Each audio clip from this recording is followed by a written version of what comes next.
apolares y moleculares. ¿Ya?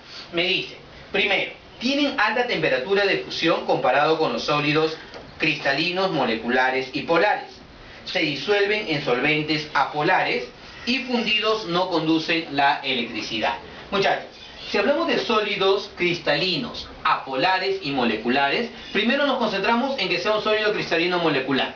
Ejemplo de un sólido cristalino molecular. ¿Quién podría ser? Mira, podría ser el H2O sólido.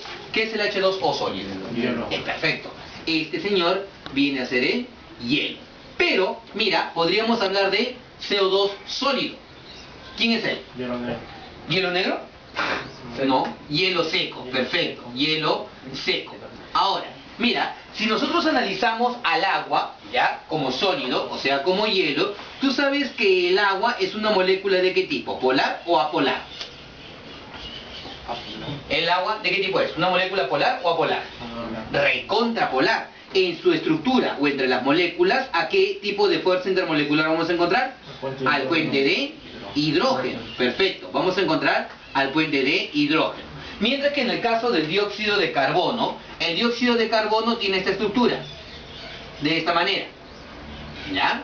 Entonces, aparece con esta estructura. Esta molécula es una molécula del tipo apolar. Y entre moléculas apolares, ¿qué tipo de fuerza intermolecular predomina? Predominan las fuerzas de lodo. De esta manera. Ahora, hay que recordar que si hay puente de hidrógeno, las fuerzas intermoleculares son mayores o son menores.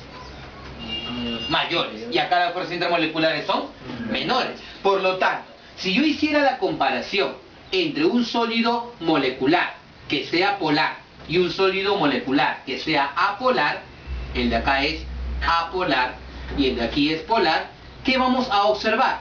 Que como aquí las fuerzas intermoleculares son mayores, sus propiedades van a ser diferentes a las de acá. Por ejemplo, ¿quién de los dos tendrá mayor temperatura de fusión?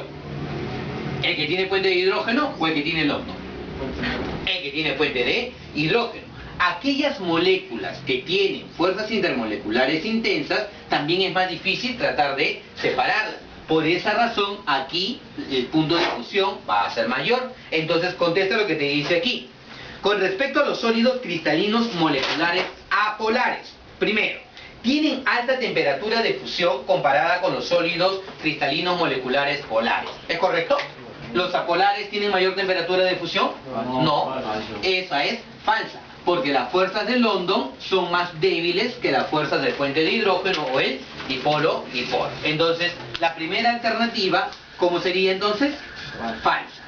La segunda alternativa, se disuelven en solventes apolares. Ojo, estamos hablando de los sólidos moleculares apolares. ¿Tú te acuerdas que hay una regla en química, verdad? Lo similar disuelve a lo similar, ¿cierto? Es incorrecto decir que lo polar a lo apolar y lo apolar a lo apolar. Se dice lo similar disuelve a lo similar.